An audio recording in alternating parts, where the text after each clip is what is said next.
نحمده ونصلي على رسوله الكريم. قال الله سبحانه وتعالى بعد أعوذ بالله من الشيطان الرجيم. بسم الله الرحمن الرحيم. لقد من الله على المؤمنين إذ بعث فيهم رسولا من أنفسهم يتلو عليهم آياته ويزكيهم ويعلمهم الكتاب والحكمة. وقال رسول الله صلى الله عليه وسلم من خاف أدلج من أدلج بلغ المنزل. ألا إن سلعة الله الغالية ألا إن صلة الله الجنة أو كما قال علیہ الصلوۃ والسلام. قابل احترام دینی بھائی اور دوستو بزرگوں، اللہ تبارک و تعالیٰ کا بہت بڑا فضل، احسان، لطف و کرم ہے کہ اس نے ہمیں اور آپ کو اپنے مبارک دین کی نسبت پہ جمع ہونے کی توفیق عطا فرمائی. اور ہمارا اور آپ کا سب کا میرے دوستو جمع ہونا اس مقصد سے ہے کہ ہم دین کو سیکھنے اور سکھانے والے بن جائیں. دین کا سیکھنا سکھانا یہ آج امت کی سمجھ میں نہیں آ رہا ہے. سارا کا سارے مسائل اور پریشانی اس وجہ سے ہے. دنیا کا سیکھنا اور سکھانا سمجھ میں آتا ہے، لیکن دین کا سیکھنا سکھانا اور اس کے لیے محنت اور کوشش کرنا، اس کے لیے اپنے صلاحیتوں کو لگانا، یہ خدا کرے ہماری اور آپ کی سب کی سمجھ میں آ جائے. پیارے نبی صلی اللہ علیہ وسلم ارشاد فرمایا کہ بلغوا عنی ولو آیہ، میری طرف سے پہنچا دو چاہے ایک آیت ہی کیوں نہ ہو. حضرت مفتی صاحب زین العابدین صاحب رحمۃ اللہ علیہ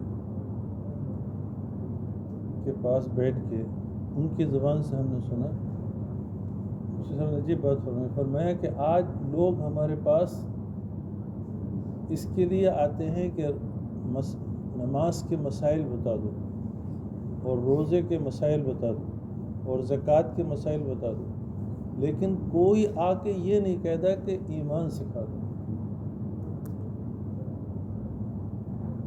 ایمان ایک سیکھنے کی چیز ہے، یہ جذبہ اور شوق امت کے اندر سے ختم ہو، کیونکہ ایمان کا سیکھنا اس کے اوپر ہی پورے دین کی بنیاد ہے. اور آپ علیہ الصلوۃ والسلام کا اس پر اتنی توجہ تھی کہ آپ ہر وقت اسی میں مشغول رہتے تھے اور اپنے صحابہ کو اسی کی تلقین کرتے تھے. حضرت ابو موسیٰ اشعری رضی اللہ تعالیٰ عنہ آپ کے بڑے محبوب صحابی، ایک روز آپ نے ارشاد فرمایا کہ میں ابو موسیٰ سے بہت خوش ہوں، ان کے قبیلے کے گھروں پر سے گزرتا ہوں تو گھروں میں سے قرآن کے پڑھنے کی آوازیں آتی ہیں. چند روز کے بعد آپ محفل میں تشریف فرما تھے اور آپ نے ارشاد فرمایا کہ میں ابو موسیٰ سے بہت ناراض ہوں. ابو موسیٰ اشعری رضی اللہ عنہ اس مجلس میں نہیں تھے. جب ان کو یہ بات معلوم ہوئی تو وہ روتے ہوئے حاضر ہوئے اور آ کے عرض کیا، اللہ کے رسول، میرے ماں باپ آپ کو قربان، مجھ سے کیا غلطی ہوئی؟ فرمایا ابو موسیٰ، تمہارے گھر کے قریب فلاں قبیلہ رہتا ہے اور اس کے دین میں کمزوری ہے اور تم اس کی فکر نہیں کرتے.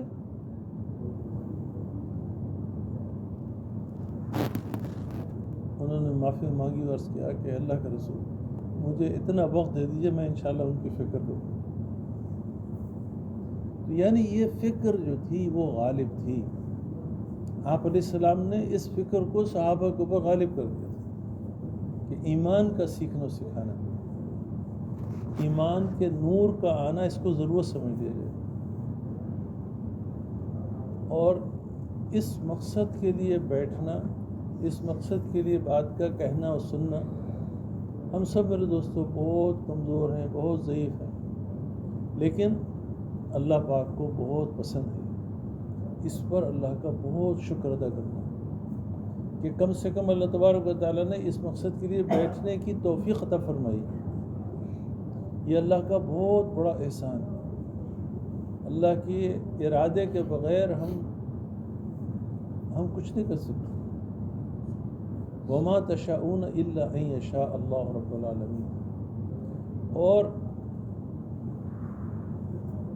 اللہ سے اپنے تعلق کو بنانے کے لیے بڑوں سے یوں سنا کہ ایک صفت ایسی ہے کہ اس کو اگر اپنایا جائے تو اس سے بڑا نفع ہوتا ہے، اور وہ ہے شکر، کہ ہم اس پر شکر ادا کریں کہ ہم اس کے لائق نہیں تھے کہ اللہ کے گھر میں داخل ہوتے، لیکن اللہ اپنے گھروں میں بار بار آنے کی توفیق دے رہے ہیں۔ اور شکر کی حالت یہ ہے کہ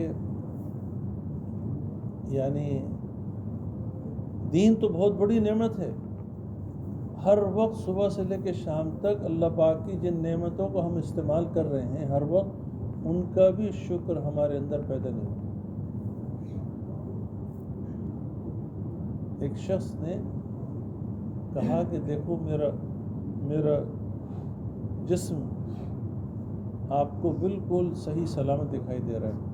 پھر اس نے اپنے ہاتھ دکھائے، کہ دیکھو یہ میرے ہاتھ ہیں بالکل ٹھیک ہیں، انگلیاں بھی ٹھیک ہیں۔ اس کے بعد وہ بہت رویا، کہنے لگا کہ دیکھو اللہ پاک نے جو فرمایا ہے کہ وفی انفسکم افلا تبصرون، میں نے تمہارے اندر اپنی نشانیاں رکھی ہیں، کیا تم سمجھتے نہیں ہو؟ اس نے کہا کہ دیکھو یہ انگلی میں یہ جوڑ ہے، یہ جوڑ ہے، یہ جوڑ ہے، یہ جوڑ ہے، اور یہ ایسے کر کے حرکت کرتا ہے، یہ اللہ کی دی ہوئی نعمت ہے۔ اس نے کہا میرے پاس سب کچھ ہے، یہ نعمت مجھ سے ختم ہے، یعنی اللہ کی قسم میری زندگی عذاب ہے، میرا سب کچھ ختم ہو، کیونکہ انسان کوئی کام اس کے بغیر کر ہی نہیں سکتا۔ اس نے کہا میری یہ حالت ہو گئی کہ میں بھوکا بیٹھا ہوں اور بہترین کھانا سامنے رکھا ہے اور میں کچھ نہیں کر سکتا، کوئی دوسرا آدمی کھانے کا نوالا میرے منہ میں رکھے گا تب کھاؤں۔ گرمی کا زمانہ ہے، گلے میں کانٹے چبھ رہے ہیں اور ٹھنڈا پانی سامنے رکھا ہے، لیکن میں کچھ نہیں کر سکتا، کوئی دوسرا آدمی پانی کا گلاس میرے ہونٹوں پہ رکھے گا تب میں پیوں گا۔ میرے عزیزوں، میرے دوستوں، ذرا سوچو کتنا ہم کبھی آج تک ہم نے سوچا کہ اللہ آپ کا شکر ہے آپ نے میرے جوڑ صحیح بنایا۔ اس لیے فرما رہے ہیں کہ اس کی عادت ڈال لیں کہ گھر سے نکلیں تو سوچتے رہیں کہ اے اللہ آپ کے دیے ہوئے پیروں سے چل رہا ہوں، اے اللہ آپ کی دی ہوئی آنکھوں سے دیکھ رہا ہوں، اے اللہ آپ کی دی ہوئی زبان سے بول رہا ہوں، اے اللہ آپ کی دی ہوئے کانوں سے سن رہا ہوں، اے اللہ آپ کی دی ہوئے دماغ سے سوچ رہا ہوں۔ ہر نعمت کا شکر ادا کرنا۔ اور کتنی نعمتیں ہیں؟ وَإِن تَعُدُّوا نِعْمَةَ اللَّهِ لَا تُحْصُوهَا، اے میرے بندوں میری نعمتوں کو شمار کرنا چاہو تو کر ہی نہیں سکتے۔ اور پھر سب سے بڑی نعمت، عظیم نعمت جو اس نے اور آپ کو دی، وہ اپنے دین کی نعمت، اور اپنے نبی علیہ السلام کی امت میں اللہ نے ہمیں پیدا فرمایا، یہ سب سے بڑی نعمت ہے۔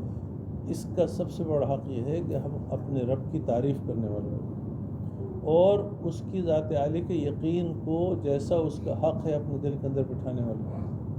جاننے کے اعتبار سے تو ہم سب جانتے ہیں کہ اللہ کے سوا کوئی معبود نہیں اور محمد صلی اللہ علیہ وسلم اللہ کے رسول ہیں، لیکن یہ ایمان حقیقت کے اعتبار سے ہمارے دل کے اندر آ جائے، اس کی ترغیب اللہ نے قرآن میں خود دی ہے۔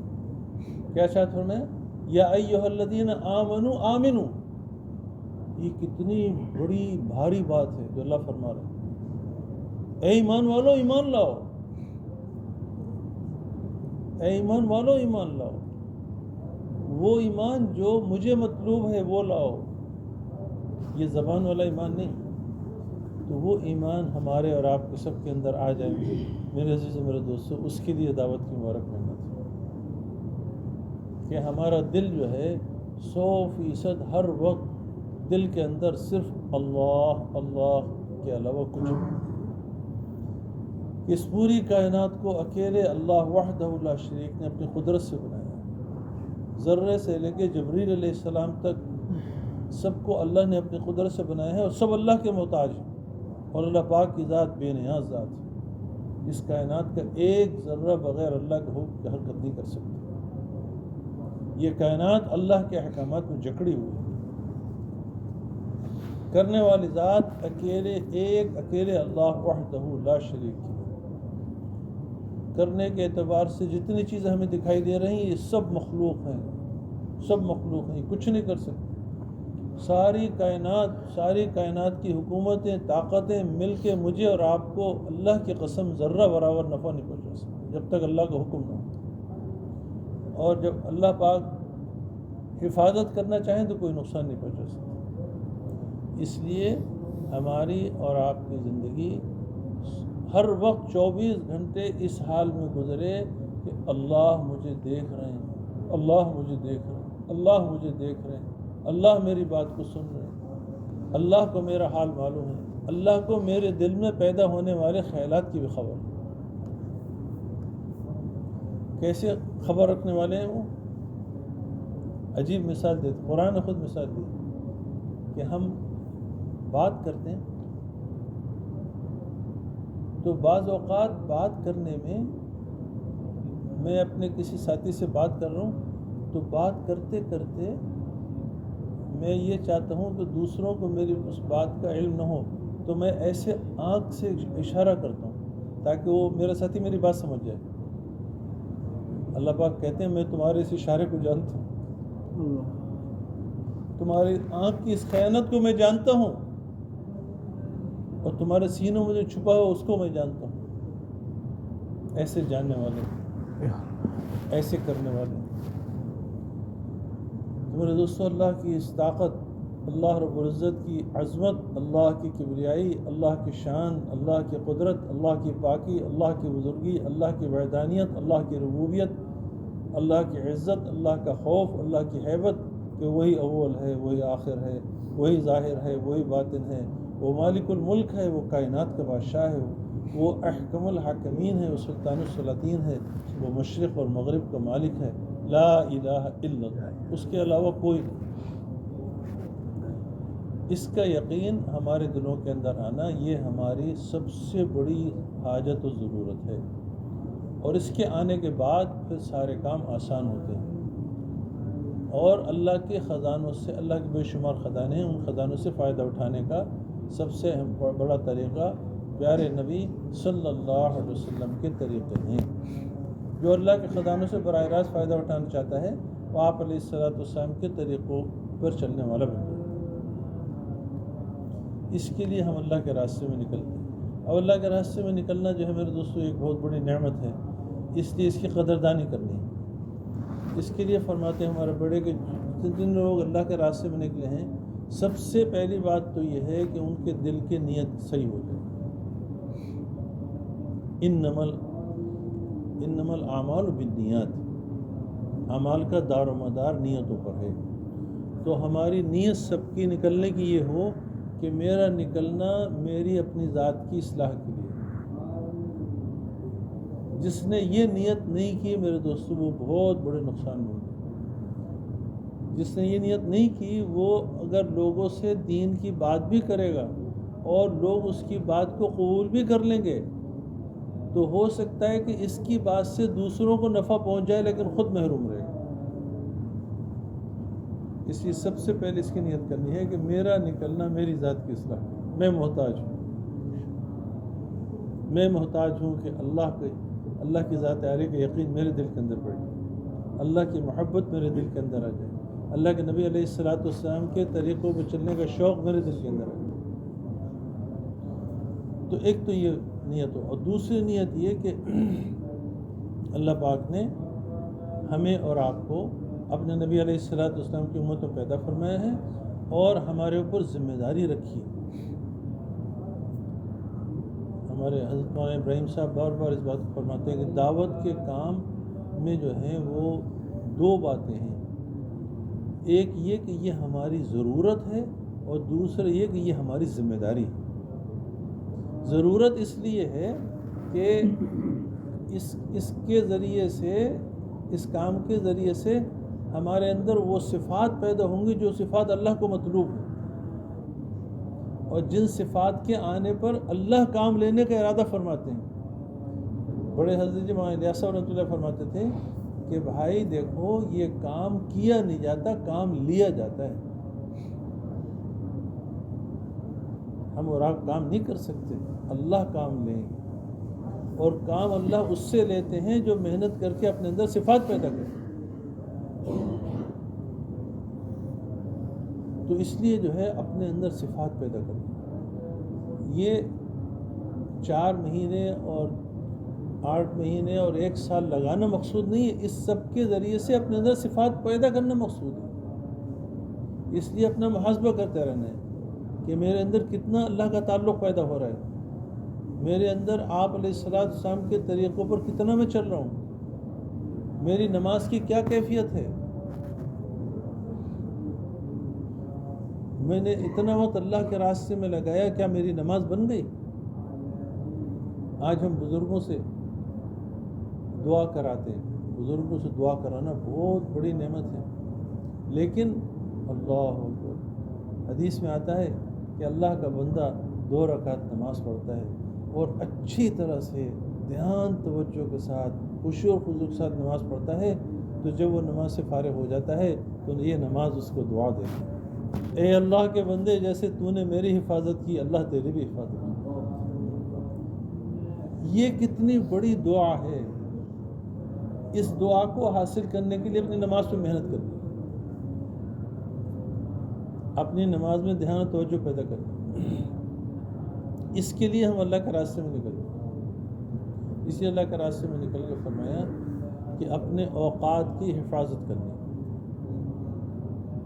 شیطان بہت ظالم ہے، پہلے تو نکلنے نہیں دیتا، اور جب نکل جاتے ہیں تو پھر اس کے بعد اوقات کو خراب کرنے کی کوشش کرتا ہے. اسی میرے دوستو اپنے اوقات کی بہت حفاظت کرنا ہے، بہت چوکنا رہنا ہے، نفس و شیطان کے شر سے حفاظت کرنی ہے اپنی. اور وہ حفاظت کاہے میں ہے؟ ہر وقت اپنے آپ کو اعمال میں مشغول رکھنا ہے. ہمارے پاس مشورے کے مطابق ہر وقت اجتماعی اعمال ہوتے ہیں، ان اجتماعی اعمال میں اپنے آپ کو مستقل لگائے رکھنا ہے، اور جیسے ہی اجتماعی اعمال سے وقت ملے فوراً اپنے آپ کو انفرادی اعمال میں لگا رکھنا، اپنے آپ کو خالی نہیں چھوڑنا بالکل. تو فرمایا کہ 4 کام جو ہیں اپنے سارے اوقات ہمارے ان 4 کاموں میں گزرے. ایک دعوت میں، دوسرے تعلیم و تعلم یعنی سیکھنے سکھانے میں، اور تیسرا ذکر و عبادت میں، اور چوتھا خدمت میں. اور ان 4 میں بھی سب سے بڑی دعوت ہے کہ ہماری جو ہے روزانہ کے اعتبار سے ہم اس کی فکر کریں کہ ہم اللہ کی بڑائی بیان کرنے والے ہیں. جو بھی ہمیں ملے ہم اس سے یہ بات کریں کہ بھائی اللہ بڑے ہیں، اللہ بڑے ہیں، اللہ بڑے ہیں، اللہ بڑے ہیں. اللہ کے حکموں کو پورا کرنے پر اللہ کی طرف سے ملنے والا انعام بہت بڑا ہے، اور اس بڑے کی نافرمانی بہت سخت ہے. اللہ پاک کی بڑائی، اس کی کبریائی کا یقین ہمارے دلوں کے اندر آ جائے. اس کے لیے برابر اللہ کی طرف لوگوں کو بلاتے رہنا، اللہ کی طرف دعوت دیتے رہنا. اور اس کے ساتھ ساتھ جو ہے تعلیم و تعلم، سیکھنا سکھانا. ہر وقت اس کی کوشش میں رہیں کہ میں کچھ سیکھ لوں اور اپنے کسی دوسرے بھائی سے اس کا مذاکرہ کر لوں تاکہ وہ بھی سیکھ لے. ایک بات اگر کسی ہمارے ذریعے سے کوئی سیکھ لے گا اور وہ اس پہ عمل کر لے گا تو وہ پوری زندگی اس پر عمل کرتا رہے گا. تو ہمارا عمل چاہے اچھا ہو یا نہ ہو، لیکن اس کے جتنے بھی نیک اعمال وہ کر رہا ہے، اس کے پورے نیک اعمال کے ایسے اعمال جو اللہ کے مقبول ہوتے ہیں، اس کا پورا ثواب ہمیں پوری زندگی ملے گا. حتیٰ کہ ہم اپنی قبروں میں چلے جائیں گے، اس کے بعد بھی ہمارا حساب ختم ہو جائے گا عمل کا وقت، لیکن وہ جو آدمی جس کو دعوت دی تھی وہ دنیا میں زندہ رہ کے عمل کر رہا ہے، اس کے عمل کا ہمیں قبر میں ملتا رہے. دین کا سیکھنا سکھانا اور ذکر و عبادت کے اوپر محنت کرنا، یہ اللہ کے راستے میں نکلنے. یہ وقت ہے کہ اس وقت ہم اپنی نماز کو بنائیں، اپنے ذکر کو بنائیں، اپنے قرآن کی تلاوت کو بنائیں. بنانے کا کیا مقصد ہے؟ بنانے کا مقصد یہ ہے کہ جیسے حق ہے اس طرح سے پڑھیں. آپ علیہ الصلوۃ والسلام کا ارشاد ہے، اس کا مفہوم ہے کہ اللہ پاک نے اس کتاب کو دلوں میں بے چینی پیدا کرنے کے لیے نازل فرمایا ہے. تم اس کو پڑھا کرو تو رویا کرو. آج ہم قرآن پاک کو ہاتھ میں لیتے ہیں جیسے ایک عام کتاب اور پڑھ کے رکھ دیتے ہیں اور ہمارے دل پہ کوئی اثر نہیں ہوتا. کیوں؟ کہ صاحب کتاب کی عظمت اور اس کا جلال ہمارے دلوں کے اندر نہیں ہے. حضرت اکرمہ رضی اللہ تعالیٰ نے قرآن پڑھنے کے لیے ہاتھ میں لیتے تھے تو جسم پہ کب کبھی طاری ہو جاتی تھی اور زبان سے کہتے تھے ھذا کلام ربی، ھذا کلام ربی، ھذا کلام ربی. یہ میرے رب کا کلام ہے، یہ میرے رب کا کلام. یہ اللہ کے راستے میں نکل کے ان صفات کو پیدا کرنا. وَإِذَا سَمِعُوا مَا أُنزِلَ إِلَى الرَّسُولِ تَرَىٰ أَعْيُنُهُمْ تَفِيضُ مِنَ الدَّمْعِ. وہ اللہ کے بندے، آپ علیہ السلام کے صحابہ وہ کیسے تھے؟ قرآن ان کی تعریف کر رہا ہے کہ وہ آپ کے اوپر جب وحی نازل ہوتی تھی اور وہ اس کو سنتے تھے تو ان کی آنکھیں آنسوں سے بھیگ جاتی تھی. ایسی صفات والی تھی. ہمارے اندر بھی یہ صفات پیدا ہو جائیں، اس کے لیے ہم اللہ کا راستہ میں لگائیں. تو یہ 4 کام جو ہیں سارے اپنے اوقات اس میں لگانا ہے، اور 4 کام ضرورت کے درجے میں کرنے. کھانا ضرورت کے درجے میں، سونا ضرورت کے درجے میں، اور مسجد سے باہر صرف ضرورت کے لیے نکلنا ہے، حاجت کے لیے یا مشورے سے طے ہو کہ بھئی گشت میں جا رہے ہیں، ملاقات کے لیے جا رہے ہیں. اس کے علاوہ اپنا سارا وقت اپنے آپ کو مقید رکھنا ہے مسجد کے اندر. یہ ہماری تربیت کی جگہ ہے. اور یہ کون سی جگہ ہے؟ اللہ اکبر. فرمایا کہ جو مسجد، اللہ پاک حدیث کا مفہوم ہے کہ جو مسجد کو میں مستقل رہتا ہوگا میں اس کے اوپر اپنی رحمت نازل کروں گا، اس کو راحت دوں گا، اس کے لیے پل صراط سے گزرنا آسان کروں گا اور اس کو اپنی رضا نصیب کروں گا اور اس کو جنت میں داخل کروں گا. اللہ کے گھر، اللہ کا گھر، فرشتوں کی صحبت، نورانیت والی صحبت، روحانیت والی صحبت، اس میں مستقل رہ کے ہمارا ایمان بنے گا، اللہ سے تعلق بنے گا، اللہ کی محبت دلوں کے اندر آئے گی. اس لیے اپنے آپ کو بالکل مسجد میں رکھنا اور دنیا کی باتیں نہیں کرنا الا للضرورہ. بس جو خاص صرف ضرورت کی بات ہو، اس کے علاوہ بالکل دنیا کی بات نہیں کرنا. اس سے اعمال ضائع ہو جاتے ہیں. اور بلا ضرورت ٹیلی فون کا استعمال، یہ سے تو بالکل بہت زبردست نقصان پہنچتا ہے. صرف حاجت اور ضرورت میں استعمال کرنا. وہ بھی فرماتے ہیں کہ خروج کے دوران پوری کوشش کریں کہ اس کو استعمال نہ کیا جائے.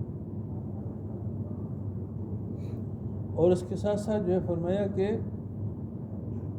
4 کام بالکل نہیں کرنا ہے. کسی سے سوال نہیں کرنا، اور دل کا بھی سوال نہیں کرنا. دل کا سوال کیا ہے؟ اس کی مثال چھوٹی سی. ہم مسجد میں بیٹھے ہیں، عصر کی نماز پڑھ لی، اب ہم دل میں سوچ رہے ہیں کہ محلے والے چائے پلائیں گے. کیوں بھائی چائے کی ضرورت ہے، ہمارے ساتھی خدمت میں ہے، وہ چائے بنا کے ضرورت پوری ہو جائے گی. لیکن ہم دل میں یہ نہ سوچیں کہ وہ دوسرا دے گا، خیال بھی نہ لائیں اس کا. اللہ میری ضرورت پوری کر دیں گے. ہم تو اللہ کے راستے میں نکلے اس لیے ہیں کہ اللہ سے مانگنا سیکھ لیں. یہاں بھی اللہ کے غیر کی طرف توجہ ہوگی تو پھر میرے دوستوں کیسے ہمارا خروج کامیاب ہوگا؟ اور اپنے کسی ساتھی کی چیز کو بھی بغیر اجازت کے اور بے محل استعمال نہیں کرنا، اور فضول خرچی نہیں کرنا، اسراف نہیں کرنا. اسراف کسے کہتے ہیں بھائی؟ اسراف کی ڈیفینیشن یہ ہے، اسراف اسے کہتے ہیں کہ جہاں پر پیسہ خرچ کرنا چاہیے وہیں کر رہے ہیں، لیکن ضرورت سے زیادہ کر رہے ہیں، یہ اسراف ہے۔ اور اللہ پاک کیا فرما رہے ہیں؟ ان اللہ لا يحب المسرفین، اللہ اسراف کرنے والوں کو پسند نہیں فرماتے۔ اور آج میرے دوستو، امت اسراف سے بہت آگے بڑھ کے تبذیر میں جا چکی۔ ان المبذرین کانوا اخوان الشیاطین، تبذیر کرنے والے شیطان کے بھائی ہیں۔ تبذیر کیا ہے؟ کہ جہاں خرچ کرنا ہی نہیں چاہیے وہاں ہو رہا ہے، امت کا پیسہ خرچ ہو رہا ہے۔ آپ کو ہمیں معلوم ہے کتنے کام ہو رہے ہیں جہاں خرچ ہونا ہی نہیں چاہیے وہاں ہو رہا ہے۔ یہ ہماری صحیح حالت صحیح ہو جائے، اس کے لیے ہم اللہ کے راستے میں نکلیں۔ امت کی یہ حالت صحیح ہو جائے، اس کے لیے ہم اللہ کے راستے میں نکلیں۔ اس لیے سب سے پہلے خود اپنے اوپر عمل کرنا ہے۔ جتنا ہمارا عمل مضبوط ہوگا اتنی ہماری دعوت کا اثر ہوگا۔ اسی لیے حضرت مولانا یسار رحمۃ اللہ فرماتے تھے کہ دیکھو بھائی، یہ کام قال کا نہیں ہے بلکہ حال کا ہے۔ کیا فرماتے؟ قال کا نہیں ہے بلکہ حال کا ہے۔ قال کیسے کہتے ہیں؟ بات کرنا، اور حال کہتے ہیں دل کی کیفیت۔ زبان سے ہم چاہے کتنی بھی باتیں کرتے رہیں، لیکن اگر ہمارے دل کا حال صحیح نہیں ہوگا، اگر ہمارا اپنا اللہ سے تعلق نہیں ہوگا، اللہ کی ذات عالیہ کا یقین ہمارے دل کے اندر نہیں ہوگا، تو پھر ہماری بات کا کوئی اثر نہیں ہوگا۔ اس لیے اپنے دل کو بنانا ہے، محنت کر کے اپنے دل کو بنانا ہے، اپنے دل کے اندر اللہ پاک کی محبت کو پیدا کرنا ہے۔ پھر اس محبت کے ساتھ جب ہم اللہ کی طرف دعوت دیں گے تو ہماری بات کا اثر ہو جائے گا، اللہ اثر ڈال دیں گے اس میں۔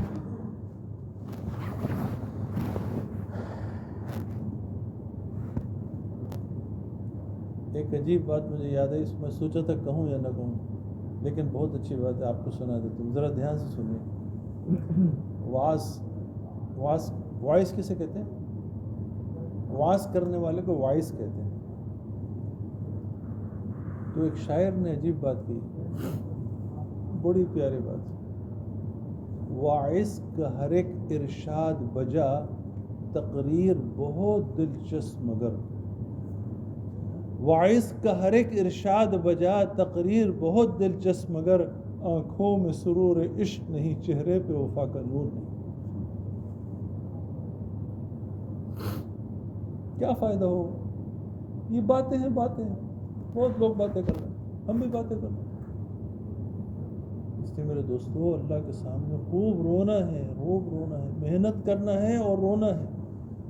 اے اللہ، آپ کی ذاتی کرنا ہے، اے اللہ ہم بھی نکلے ہیں محتاج، اے اللہ ہمارے اندر بھی اپنی محبت پیدا فرما دی، اے اللہ ہمارے اندر بھی ایمان کی حقیقت پیدا فرما دی، اور اللہ ہمیں ایمان کے پھیلنے کا ذریعہ بنا دی، اللہ ایمان کے نور کے پھیلنے کا ذریعہ بنا دیا، اللہ ہدایت کے نور کے پھیلنے کا ذریعہ بنا دیا۔ اور ہم جتنے بھی اعمال ہمیں ہمارے بڑوں نے اس مبارک ہونے پہ ہم کرتے ہیں، ان سارے اعمال کو بہت دھیان توجہ سے کرنا ہے، کیونکہ یہ سارے اعمال اعمال نبوت ہیں، اور اعمال نبوت اعمال ہدایت ہیں۔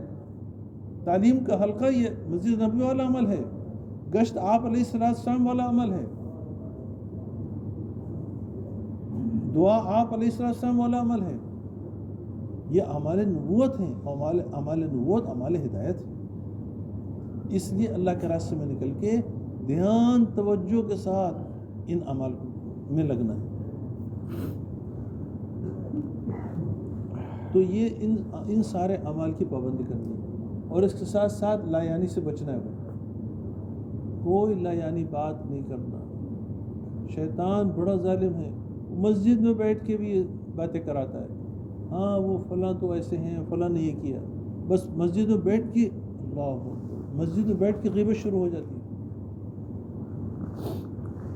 ایک بڑے اللہ والوں کی کتاب میں نے بھی چند روز پڑھا، انہوں نے لکھا تھا کہ ایک غیبت کے گناہ جو ہے وہ 1,00,000 صلاۃ و تسبیح سے معاف نہیں ہوگا، جب تک اس صاحب حق سے معافی نہ مانگے۔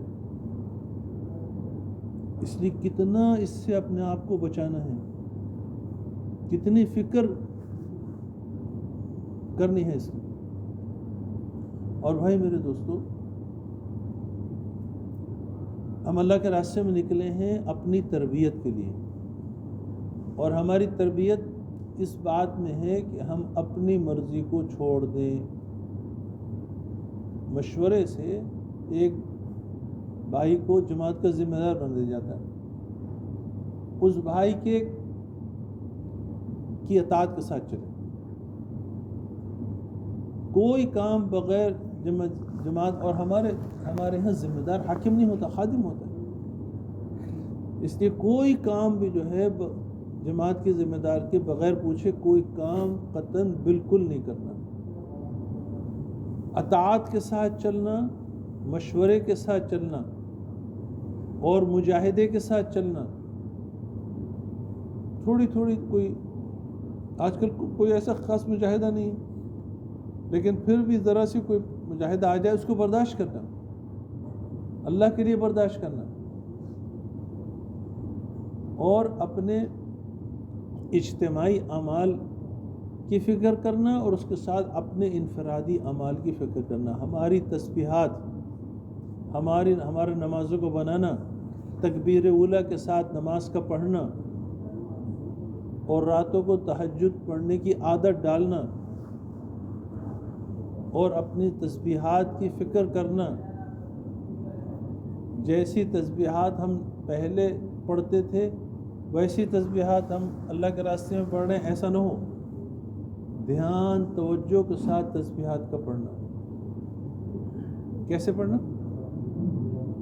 سبحان اللہ والحمد للہ ولا الہ الا اللہ، اللہ اکبر، اللہ اکبر، اللہ اکبر۔ سبحان اللہ زبان سے کہیں تو ہمارا دل کہہ رہا ہو کہ میرے اللہ کی ذات پاک ہے، میرے اللہ کی ذات بے عیب ہے۔ الحمدللہ کہیں تو دل کہہ رہا ہو کہ میرے ساری کی ساری تعریف میرے رب کے لیے۔ اللہ اکبر، اللہ اکبر کہیں تو اللہ کی بڑائی کی ہیبت ہمارے دل کے اوپر۔ ایسے دھیان توجہ کے ساتھ ایک طرف بیٹھ کے دھیان توجہ کے ساتھ ایسے ذکر کرنا۔ پھر یہ ذکر کیسا ہوگا؟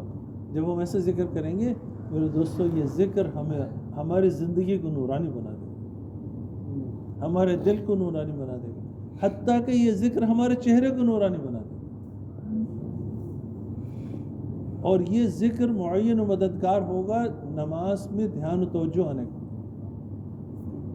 ایک ساتھی حضرت جی کے پاس گئے، فرمایا حضرت میری نماز میں دھیان توجہ پیدا نہیں ہوتا، میں کیا کروں؟ حضرت نے جواب میں کیا فرمایا؟ بھائی آپ کی تسبیحات کا کیا ہے؟ فرمایا کہ تسبیحات کو پابندی کے ساتھ پڑھنا، دھیان توجہ کے ساتھ پڑھنا، یہ نماز میں خشوع اور خضوع کے آنے کے میں مددگار ہو۔ میرے دوستو، ایک ایک عمل کو نہایت توجہ کے ساتھ کرنا، اور اپنے آپ کو محتاج سمجھ کے کرنا، اپنے آپ کو سیکھنے والا بنا کے چلنا، اپنے ساتھیوں کو اپنے سے افضل سمجھنا، اپنی کوتاہیوں اور کمیوں کو دیکھنا، اور اپنے ساتھیوں کی صفات کو دیکھنا۔ جو اپنے آپ کو من تواضع للہ رفعہ اللہ، جو اللہ کے لیے تواضع اختیار کرے گا اللہ اس کو عزت عطا فرمائے۔ اس لیے ہمیشہ جو ہے اپنے انکساری کے ساتھ، عاجزی اور انکساری کے ساتھ دعوت کا کام ہو۔ اپنے آپ کو جو بڑا بنا کے چلے گا وہ کبھی کچھ نہیں سیکھ سکتا، جو اپنے آپ کو چھوٹا بنا کے چلے گا، سیکھنے والا سمجھ کے چلے گا، وہ اس کام میں چلے گا، اس کو اس سے فائدہ پہنچے گا۔ اور یہ ساری محنت کرتے ہوئے خوب روزانہ بہت اہتمام کے ساتھ رو رو کے اللہ سے مانگنا، اے اللہ آپ ہی اپنے فضل سے صفات پیدا فرما، اے اللہ جو صفات آپ کو پسند ہے وہ صفات ہمارے اندر پیدا فرما، اے اللہ آپ کے راستے میں صحیح فکروں کے ساتھ وقت کے لگانے کو آسان کر دو. دعاؤں کو بہت اہتمام کرنا. فرمایا کہ دعا جو ہے، دعا مومن کا ہتھیار ہے، دعا عبادت کا مغز ہے. اس راستے میں نکل کے دعا سیکھنا ہے. دعا کا سیکھنا بہت ضروری ہے. دعا کیسے کہتے ہیں؟ آج ہم نے کیا سمجھا کہ ہم نے ایسے کر کے ہاتھ اٹھائے اور پڑھ لیا اللہم ربنا آتنا فی الدنیا حسنہ وفی الآخرۃ حسنہ وقنا عذاب النار، اور ایسے ہاتھ چہرے پہ پھیل لیے. یہ دعا کی شکل ہے، دعا نہیں ہے. یہ دعا کی شکل ہے. اصل دعا جو ہے وہ اندر سے ہوتی ہے، اندر سے ہوتی ہے. اس کے لیے اللہ کی ذات عالی کا یقین، کہ ایسی دعا کہ میں ایسی دل کے اندر یقین ہو کہ جیسے میں اپنے بھائی سے بیٹھے بات کر رہا ہوں اسی طرح سے میں اللہ سے بات کر رہا ہوں. اللہ میری بات کو سن رہے ہیں. اور اللہ پاک نے قرآن میں جب ارشاد فرمایا کہ اے بندو، میرے بندو مجھ سے مانگو میں قبول کروں گا، تو اللہ پاک ضرور قبول کریں گے. قبولیت کے یقین کے ساتھ دعا کرنا. جتنا زیادہ یقین سے دعا کریں اتنا زیادہ دعا قبول ہو. اور میرے دوستو، جہاں ہم جا رہے ہیں وہاں جا کے خوب محنت کرنا. جس مسجد میں ہم جائیں وہاں پر اس مسجد میں کام کی جو سطح ہے اس کو آگے بڑھانے کی کوشش کرنا. اگر مسجد والی جماعت بنی ہوئی ہے تو ان کے اعمال میں اضافہ ہو جائے. اگر جماعت نہیں بنی ہے تو وہاں جماعت بنانا. مسجد والی جماعت کی اہمیت کا تذکرہ کرنا، مذاکرہ کرنا. مسجد والے 5 اعمال کو خوب اہتمام سے کھول کھول کے بیان کرنا اور اس کا فائدہ بتانا. مسجد والے 5 اعمال میرے دوستو بہت اہم ہیں. اسی کے ذریعے سے سارا کام ہوتا ہے. 3 اعمال روزانہ کے آپ سب جانتے ہیں ماشاءاللہ. روزانہ کے 3 عمل کیا ہیں؟ روزانہ کی مسجد کی تعلیم اور گھر کی تعلیم، یہ پہلا عمل. اور روزانہ کی مشورہ، اور روزانہ اپنے اوقات فارغ کر کے اپنے بھائیوں سے روزانہ پابندی سے دین کی عزت پہ اپنے بھائیوں سے ملاقاتیں کرنا. یہ 3 کام روزانہ کے. اور ایک کام ہفتے میں اپنی مسجد کا گشت اور دوسرا گشت. اور ایک کام مہینے میں 3 دن اللہ کے راستے میں لگانا. اس پہ خود عمل کرنا اور اپنے دوستوں بھائیوں کو اس کی ترغیب دینا. جس مسجد میں جائیں وہاں جا کے ان اعمال کا مذاکرہ کرنا اور اپنے سامنے مسجد والوں سے عمل کرانا. اور محلے والوں کے ساتھ بھی عاجزی انکساری کے ساتھ پیش آنا. دعوت کا کام جو ہے وہ حکمت کے ساتھ ہے. ادعو الی سبیل ربک بالحکمت والموعظۃ الحسنہ. اچھے انداز میں اپنے رب کی طرف بلاؤ، حکمت کے ساتھ بلاؤ اور شفقت کے ساتھ، خیر خواہی کے جذبے کے ساتھ بلاؤ.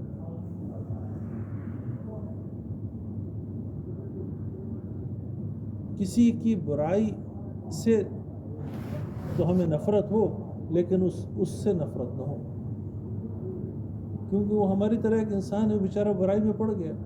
اس کو اس برائی سے نکالنے کی کوشش کرو،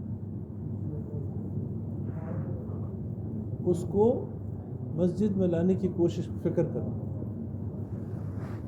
اس کی خوشامد کر کے مسجد میں لانا. مسجد والے ماحول میں لا کے اعمال کی فضا میں جب وہ رہے گا تو خود بخود اس کے حالات ٹھیک ہو جائیں. اس کے لیے خوب محنت اور فکر کرنا، اس کے لیے اپنے آپ کو تھکانا، اس کے لیے ہمیں کسی کی بات سننا پڑ جائے تو وہ بھی سن لینا. حضرت مولانا الیاس صاحب رحمۃ اللہ علیہ کھیت میں گئے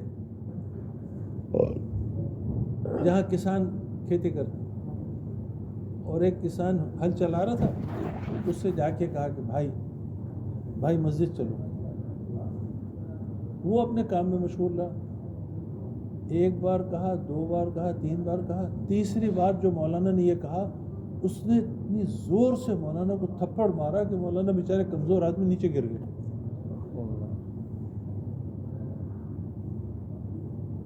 گر گئے زمین میں اور بڑی مشکل سے اٹھے اور پھر اٹھ کے کیا کہا، اچھا بھائی تم نے مار لیا، اب چلو مزید چلو.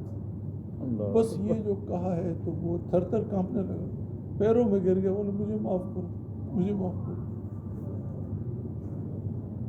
تو میرے دوستو ہم جب برداشت کریں گے نا تو پھر اللہ پاک توفیق دے گا، اللہ ان کے دلوں میں ڈالے. اللہ ہمارے اور آپ کے سب کے رسان. یوسف بھائی اور باقی کیا رہ گیا؟ کچھ رہ گیا؟ یہ امیر و معموروں کے درمیان بھی جوڑ. جی ہاں، آپس کا جوڑ میرے دوستوں بہت ضروری.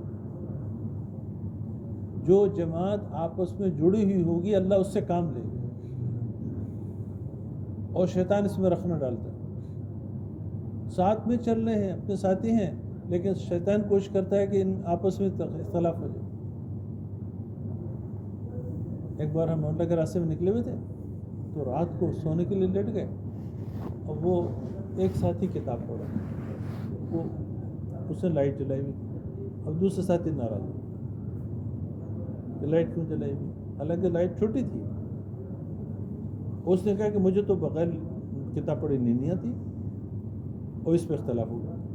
اتنی چھوٹی سی بات. ایسی ہر چھوٹی چھوٹی بات کا دھیان رکھنا کہ کسی بات سے اختلاف پیدا نہ ہو دل میں. جتنے ہمارے دل جڑے ہوئے ہوں گے اتنا ہی اللہ ہمیں امت کو جوڑنے کا ذریعہ بنائیں گے. اس لیے سب سے پہلے تو اپنے اندر جوڑ ہو، اپنے امیر کے ساتھ جوڑ ہو، امیر کا مامور کے ساتھ جوڑ ہو، اور اس کے ساتھ ساتھ جو ہے ہم پوری امت کو جوڑنے کا ذریعہ بن جائیں. ایک بڑے اللہ والے بزرگ مجھ سے فرمانے لگے، دیکھو یہ کام روحانی کام ہے اور یہ اللہ کی غیبی مدد سے چلتا ہے، اور اللہ کی غیبی مدد دلوں کے جوڑ پہ آتی ہے. اس لیے میرے دوستو خوب محنت کے ساتھ وقت لگانا ہے، خوب فکر کے ساتھ وقت لگانا ہے، اعمال کی پابندی کے ساتھ وقت لگانا ہے، مستعدی کے ساتھ وقت لگانا ہے، اور اس کے ساتھ ساتھ جو ہے وہ اللہ سے خوب مانگنے کا اہتمام کرنا ہے. اللہ کے راستے میں نکل کے بھی خدا نخواستہ اگر ہم نے اہتمام سے تہجد نہیں پڑھی تو پھر کب پڑھیں گے؟ پھر ہمیں کبھی توفیق نہیں ہوگی. اس لیے تہجد کو اپنے آپ کو لازمی کرنا. کوشش کریں کہ 1 گھنٹہ پہلے، اذان سے 1 گھنٹہ پہلے اٹھ جائیں، رات کو جلدی سونے کی کوشش کریں، اور اٹھ کے وضو کر کے اور تہجد کی نماز پڑھیں. اور سبحان اللہ فرمایا کہ سارے اوقات ایسے ہیں کہ اس میں بندہ اللہ کو پکارتا ہے، اور تہجد کا وقت ایسا ہے کہ اللہ بندے کو پکارتے ہیں. اللہ کا منادی آواز دیتا ہے، کوئی اللہ سے مانگنے والا جس کی حاجت اللہ پوری کرتے، ہے کوئی مغفرت کا طلبگار کہ اللہ اس کی مغفرت کرتے، ہے کوئی توبہ کرنے والا جس کی توبہ اللہ قبول فرما لے. ایسے مبارک وقت میں ہم اللہ سے نہ مانگیں. پوری امت کے لیے میرے دوستوں مانگنا، امت کا درد اور غم ہمارے دل کے اندر. عائشہ رضی اللہ تعالیٰ عنہا فرماتی ہیں کہ میرے محبوب صلی اللہ علیہ وسلم کا یہ حال تھا کہ آپ ہر وقت بے چین رہتے تھے، آپ کی پوری رات رونے میں گزر جاتی تھی، اور آپ روتے رہتے تھے، اور کیا کہتے تھے؟ رونے میں بار بار کہتے تھے اللہم اغفر امتی فانہم لا یعلمون، اللہم ارحم امتی فانہم لا یعلمون، اللہم اہدی امتی فانہم لا یعلمون. آپ رو رو کے اللہ سے یہ دعا کرتے تھے، اے اللہ میری امت کو معاف کر دیجئے، جانتے نہیں. اے اللہ میری امت کو ہدایت دے دیجئے، جانتے نہیں. اے اللہ میری امت کی مغفرت فرما دیجئے، جانتے نہیں. اور یہ دعا کس کے لیے کر رہے ہیں؟ اللہ اکبر. یہ دعا آپ ان کے لیے کر رہے ہیں جو آپ کے قتل کی سازش کر رہے ہیں. اللہ اکبر. کہ کتنا بڑا دل تھا آپ کا، جو آپ کو تکلیف پہنچا رہے ہیں ان کے لیے رو رہے ہیں. عرفات کے میدان میں 5 گھنٹے ہاتھ اٹھائے رہے. میرے دوستو کہنا کتنا آسان ہے، سننا کتنا آسان ہے، لیکن ذرا سوچو آج ہم آدھا گھنٹہ ہاتھ نہیں اٹھا سکتے. 5 گھنٹے اللہ کے نبی علیہ السلام ہاتھ اٹھائے اور رو رہے ہیں اے اللہ میری امت، اے اللہ میری امت، اے اللہ میری امت۔ مدینے میں ایک رات آپ رو رو کے دعا کر رہے ہیں، اتنا روئے کہ آپ روتے روتے بے حال ہو گئے اور آپ کی داڑھی مبارک آنسو سے تر ہو گئی۔ اللہ پاک نے آپ کی اس حالت کو دیکھا اور جبرائیل علیہ السلام کو بھیجا کہ جاؤ میرے محبوب کے پاس اور ان سے پوچھو کہ آپ کیوں روتے ہیں۔ جبرائیل علیہ السلام آئے، اللہ کہا کہ اللہ کے رسول، اللہ پاک آپ سے پوچھ رہے ہیں کہ آپ کیوں روتے؟ آپ نے فرمایا کہ جبرائیل مجھے اپنی امت کی فکر ہے، مجھے اپنی امت کی فکر ہے۔ جبرائیل علیہ السلام گئے اور جا کے عرض کیا ہے باری تعالیٰ یوں فرما رہے ہیں کہ مجھے میری امت کی فکر ہے۔ اللہ پاک نے ارشاد فرمایا کہ جاؤ میرے محبوب کے پاس اور ان سے کہنا کہ آپ رو نہیں، ہم آپ کی امت کے بارے میں ہم آپ کو خوش کر دیں گے۔ میرے دوستو، اس آپ کے رونے کا ایک ذرے کا ذرہ ہمیں نصیب ہو جائے، آمین، ہم امت کے لیے رونے والے بن جائیں، بس آمین، امت کے لیے رونے والے بن جائیں، اللہ تعالیٰ پھر ہمیں سارے باقی فکروں سے آزاد کر دیں گے، سب چیزوں کے اللہ کفیل ہو جائیں گے۔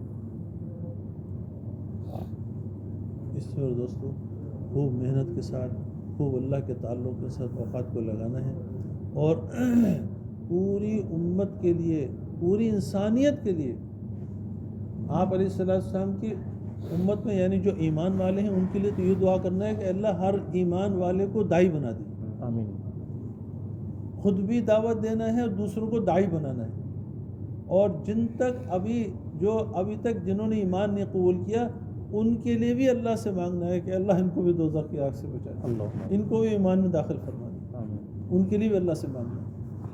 اللہ میرے اور آپ کے سب کے لیے آسان فرما دے میرے دوستوں، کہنے والوں کو، سننے والوں کو، سب کو عمل کی توفیق عطا فرما۔ کوئی چیز باقی رہ گئی امیر صاحب؟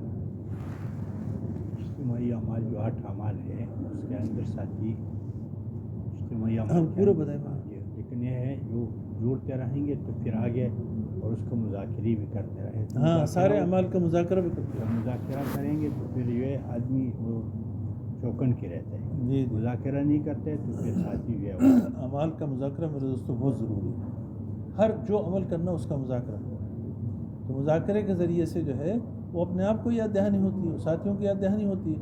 اب ہم ایک ساتھی کو بھیج رہے ہیں خصوصی ملاقات میں، تو ہم اس سے مذاکرہ کریں خصوصی ملاقات میں جانے کے کیا آداب ہیں، اس کی کافی تفصیل ہے، اب سب تفصیل بیان کرنے کا وقت نہیں، لیکن ماشاءاللہ سب آپ کے پرانے ساتھی آپ کے ساتھ ہیں، اس لیے ہر عمل کا مذاکرہ کرتے ہیں، جتنا زیادہ اعمال کا مذاکرہ ہوگا اتنا یاد دہانی پیدا ہوگی، اور جو ہے وہ سارے اعمال کو جو مشورے میں وقت طے ہو جائے اس وقت سے پہلے اپنے آپ کو عمل میں بٹھانا ہے۔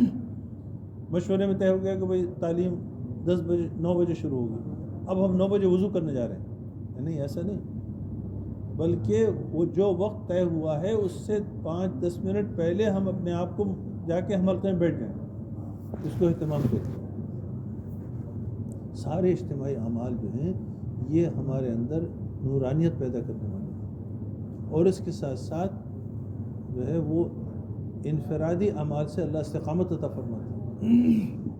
اپنے آپ کو مستقل اجتماعی عمل سے جتنا ہی وقت خالی ہو اس کو اپنے انفرادی اوقات میں لگانا ہے، تاکہ ہمارا کوئی وقت بھی لا یعنی بات کے لیے خالی نہ رہے۔ اللہ تبارک و تعالی ہم سب کو عمل کی توفیق عطا فرمائے۔ سبحان اللہ و بحمدہ، سبحانک اللہم و بحمدک، نشہد ان لا الہ الا انت، نستغفرک و نتوب الیک۔ سبحان ربک رب العزۃ عما یصفون، وسلام علی المرسلین، والحمد للہ۔